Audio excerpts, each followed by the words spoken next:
Ancaman sanksi hukum perdata terhadap lulusan perguruan tinggi yang karya ilmiahnya merupakan hasil jiplakan atau plagiat itu menurut saya dapat dilakukan proses hukumnya berdasarkan ketentuan pasal 1365 KUH Perdata. Nah, jadi sekali lagi bahwa plagiator sangat mungkin digugat secara perdata oleh pemilik hak cipta karya ilmiah melalui pengadilan dengan menggunakan jalur hukum perdata. Nah, gugatan secara perdata ini dimungkinkan dengan dalih telah terjadi perbuatan melawan hukum, sebagaimana diatur dalam pasal 1365 KUH Perdata, yang di situ diatur secara tegas bahwa berkaitan dengan perbuatan melawan hukum ini bisa dijatuhkan satu sanksi. Secara lengkap, bunyi ketentuan tersebut adalah sebagai berikut. Tiap perbuatan melanggar hukum yang membawa kerugian kepada orang lain mewajibkan orang yang karena salahnya menerbitkan kerugian itu mengganti kerugian tersebut. Nah, jadi disinilah bahwa ini pasal bisa digunakan untuk menggugat plagiator oleh pemilik hak cipta atas karya ilmiah tersebut, tetapi prosesnya harus melalui satu pengadilan. Memang pasal 1365 KUH Perdata ini seringkali disebut sebagai pasal tong sampah, artinya kasus apapun mayoritas dapat dimasukkan dalam konteks keperdataan dan gugatan menurut pasal ini. Tetapi kalau menurut saya, ketika nanti akan juga saya jelaskan mengenai jurisprudensi, sebenarnya pasal ini pun meskipun bisa digunakan untuk banyak hal, tetapi juga mempunyai satu ukuran yang jelas berdasarkan jurisprudensi, baik itu yang ada di Belanda, kemudian yang digunakan pada zaman Hindia Belanda, maupun yang ada di Negara Kesatuan Republik Indonesia sejak kemerdekaan sampai dengan saat ini. Baiklah, kita lanjutkan. Sekarang kita akan kaji tafsiran unsur-unsur yang terdapat di dalam pasal 1365 tadi. Jadi secara umum dapat kita tafsirkan dari isi peraturan tersebut ada 4 unsur yang harus dipenuhi agar suatu perbuatan dapat dikategorikan sebagai perbuatan melawan hukum.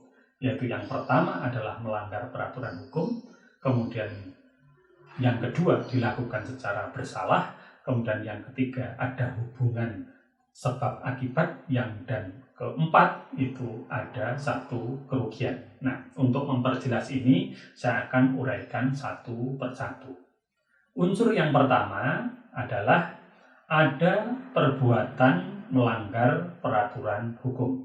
Nah, untuk menentukan apakah suatu perbuatan itu melanggar hukum atau tidak, maka norma kritiknya, kualifikasinya harus jelas. Nah, untuk menjelaskan ini, maka menurut saya plagiat memenuhi unsur perbuatan melawan hukum, yaitu memenuhi 5 unsur sebagaimana ada di dalam putusan Mahkamah Agung Belanda tahun 1919 yang juga akhirnya dijadikan jurisprudensi pada masa Hindia Belanda di Nusantara ini, kemudian juga pada praktek hukum di Indonesia.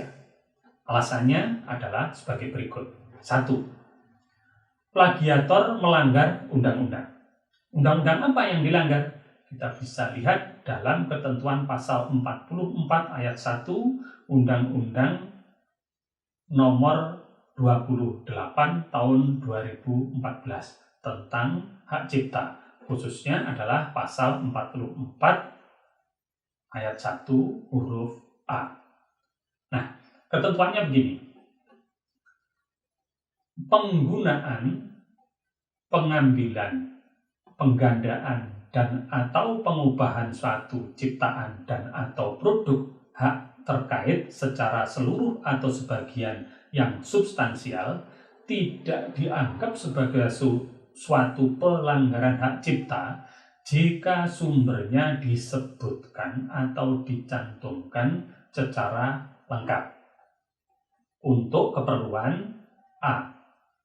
Pendidikan, penelitian, penulisan karya ilmiah, penyusunan proposal, penulisan kritik atau tinjauan suatu masalah dengan tidak merugikan kepentingan yang wajar dari pencipta atau pemegang hak cipta.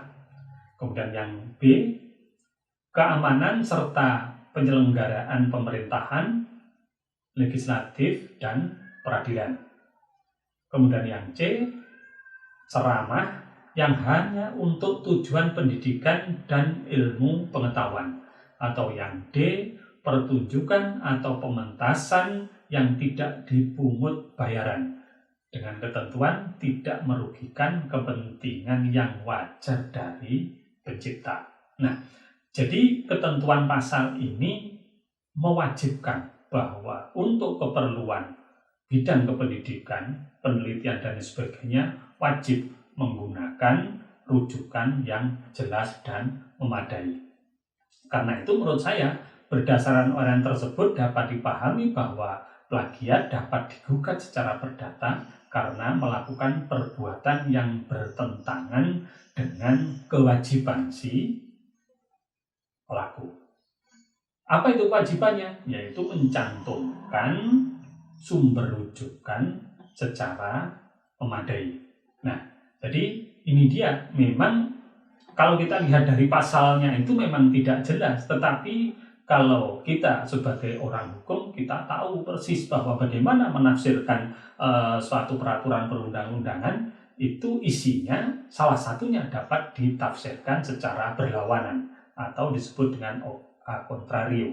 Jadi dengan pasal itu maka dapat ditafsirkan bahwa kewajiban penulis karya ilmiah terhadap hak cipta milik orang lain adalah ketentuan sebagaimana diatur di dalam pasal 44 ayat 1 huruf A.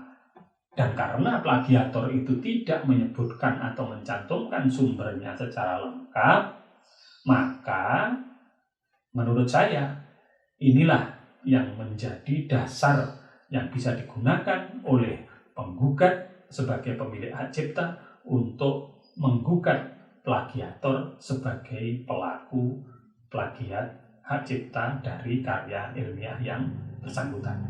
Nah, dengan demikian maka jelas bahwa perlu pemaduan antara pasal 1365 KUH Perdata dengan pasal 44 ayat 1 huruf A Undang-Undang tentang Hak Cipta untuk membuktikan terjadinya satu perbuatan yang melanggar hukum. Selanjutnya menurut saya, plagiator itu mungkin untuk digugat secara perdata karena plagiator melanggar hak subjektif, yaitu berupa hak penggugat atas hak kekayaan ilmiah berupa artikel ilmiah, bisa jadi buku, bisa jadi bahan pustaka lain, termasuk tetapi tidak terbatas pada bentuk skripsi, tesis, dan disertasi yang memang itu sah merupakan milik dari seseorang atau sekelompok orang. Nah, kemudian selanjutnya saya berpikir bahwa perbuatan plagiator tadi itu sebenarnya adalah bertentangan dengan kewajiban pelaku. Apa itu kewajiban pelaku? Yaitu sekali lagi sebagaimana ditafsirkan secara a contrario pada ketentuan pasal 44 ayat 1 huruf A Undang-Undang Hak Cipta bahwa ada kewajiban untuk mencantumkan sumber rujukan secara lengkap untuk keperluan pendidikan, penelitian, penulisan karya ilmiah, dan juga penyusunan laporan.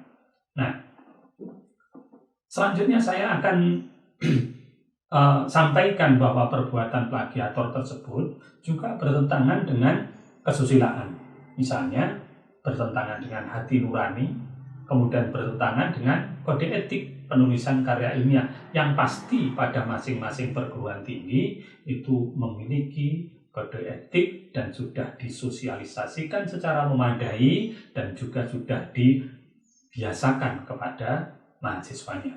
Kemudian yang terakhir, unsur yang membuktikan bahwa perbuatan plagiator bertentangan dengan sikap kehati-hatian. Nah, ketika orang itu tidak berhati-hati, bukan berarti lepas dari jeratan ketentuan hukum.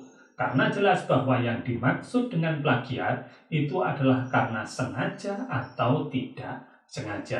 Jadi disinilah saya pikir gugatan perdata dapat dilakukan dengan mencoba mengaitkan antara ketentuan pasal 1365 dengan pasal 44 ayat 1 huruf A Undang-Undang Hak Cipta. Penjelasan saya tadi hanya menjelaskan satu unsur dari pasal 1365, yaitu melakukan satu pelanggaran hukum. Sedangkan unsur yang kedua itu harus ada kesalahan.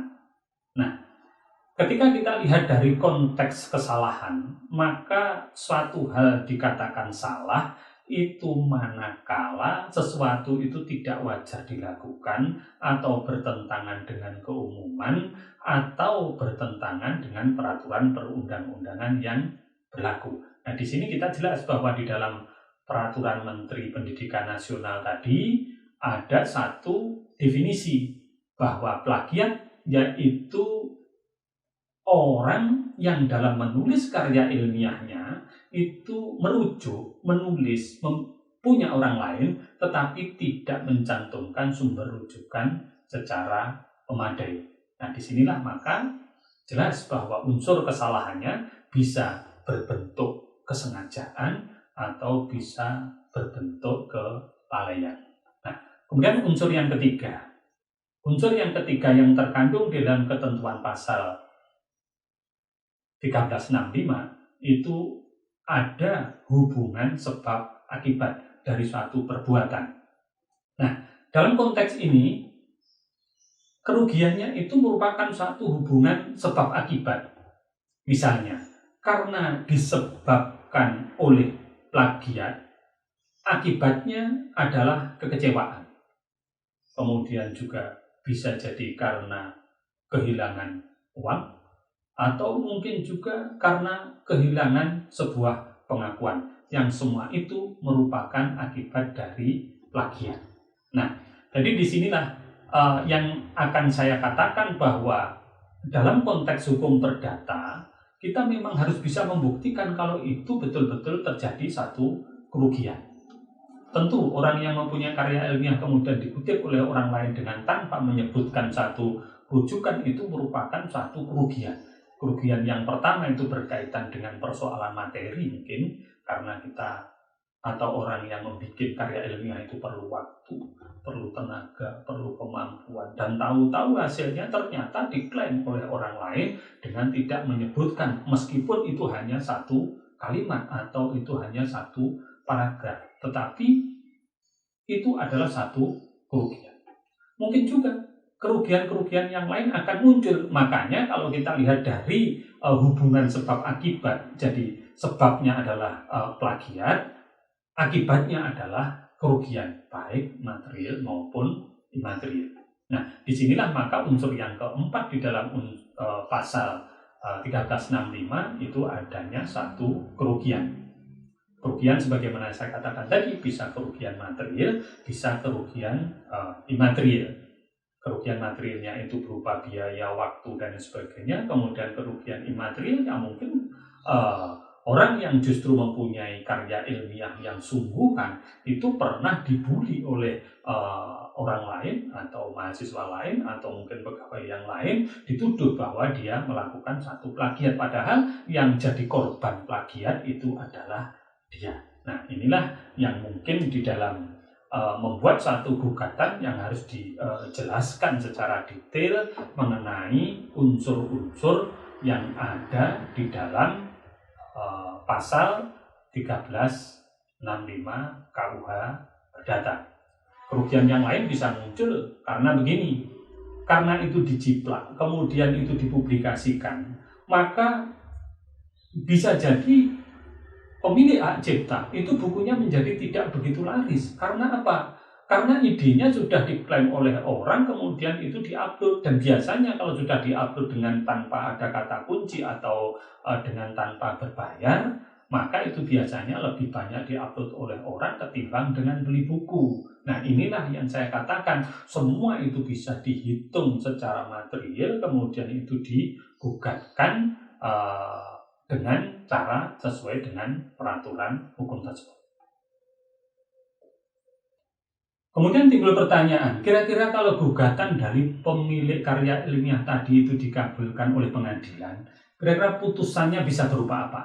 Nah, menurut prediksi saya, karena gugatan itu mempunyai peran penting dalam satu putusan, maka jika gugatannya itu lengkap, maka bisa jadi putusannya akan berupa status karya ilmiah yang dibuat oleh tergugat itu dinyatakan tidak sah, atau mungkin juga ada pembatalan status karya ilmiah sebagai hak milik intelektual yang dimiliki oleh tergugat, dan juga bisa tergugat diwajibkan membayar ganti kerugian karena sudah ada kerugian material maupun immaterial.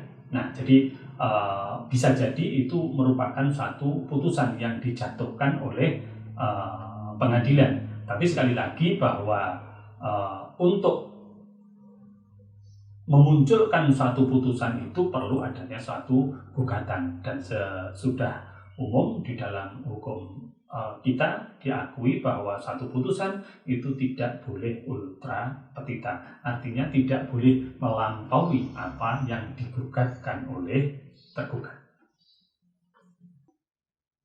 Baik, kita lanjutkan dalam pembahasan kita yang terakhir, yaitu tentang ancaman sanksi pidana yang dapat dijatuhkan kepada lulusan yang karya ilmiahnya secara sah dan meyakinkan merupakan satu hasil jiplakan. Ketentuan ini sudah jelas diatur di dalam pasal 70 Undang-Undang Nomor 20 Tahun 2003 tentang Sistem Pendidikan Nasional. Nah, ketentuan pidana ini merupakan suatu ketentuan atau ancaman yang terakhir setelah administrasi, perdata, kemudian pidana, karena fungsi pidana itu adalah sebagai ultimum remedium.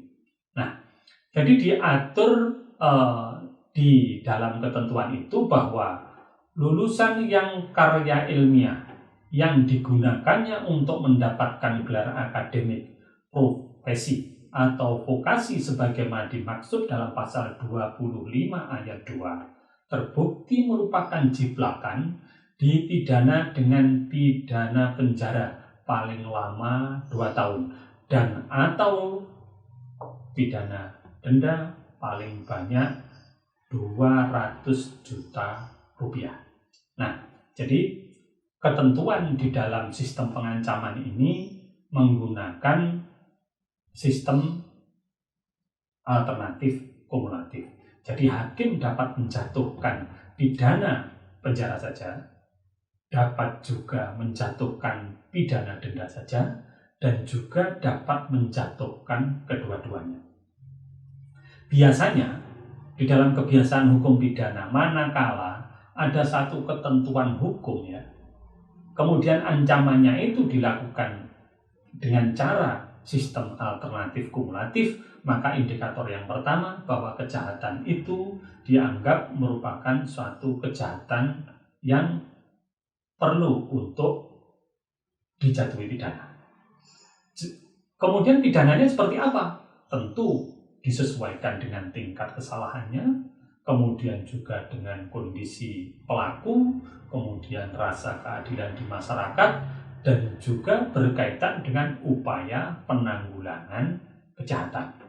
Nah, dengan demikian dari pembahasan mulai dari pertama sampai terakhir, ingin saya garis bawahi bahwa intinya pelaku plagiat yang biasa disebut dengan plagiator, meskipun dia sudah lulus, maka dia dapat dijatuhi sanksi, baik itu sanksi administratif, sanksi perdata, maupun sanksi pidana.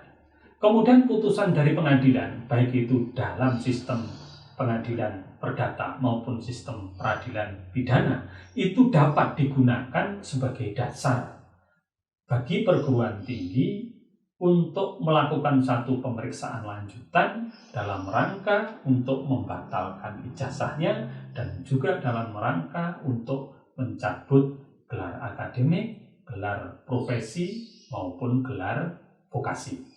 Itu yang bisa saya sampaikan. Kita bisa berjumpa lagi di dalam video yang lain yang akan membahas mengenai plagiat dan aspek hukumnya. Mohon maaf, terima kasih. Assalamualaikum warahmatullahi wabarakatuh.